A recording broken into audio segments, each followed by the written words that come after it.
Army chief का बलूचिस्तान में flood relief और मेडिकल कैंप का दौरा। जनरल कमर जावेद बाजवा ने सैलाब मुतासरीन से उनके मसाइल के बारे में दरियाफ्त किया। सैलाब मुतासरीन ने मुश्किल वक्त में आने पर आर्मी चीफ का शुक्रिया अदा किया। आर्मी चीफ ने मिलिट्री कॉलेज सुई का भी दौरा करके वहां दी जाने वाली तालीम और तरबियत का जायजा लिया।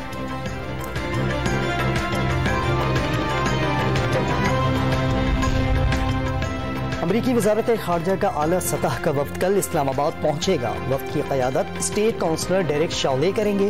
अमरीकी वफ्द वज़ीर आज़म और वज़ीर ख़ारजा से मुलाकातें करेगा। सैलाब मुतासर इलाकों का दौरा भी करेगा।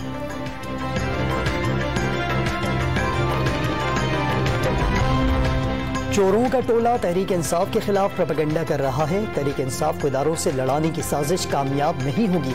चेयरमैन पीटीआई ने अपने खिलाफ नाअहली की साजिश तैयार किए जाने का इंकिशाफ कर दिया।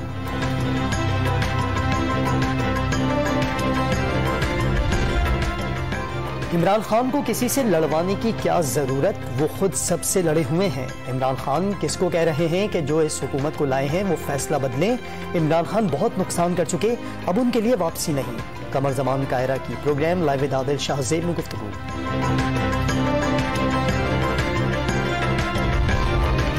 और एशिया कप के सुपर 4 मरहले में श्रीलंका ने सनसनीखेज मुकाबले के बाद भारत को 6 विकेटों से हरा दिया। श्रीलंका ने 174 रन का हदफ आखिरी ओवर की 5वीं गेंद पर हासिल किया।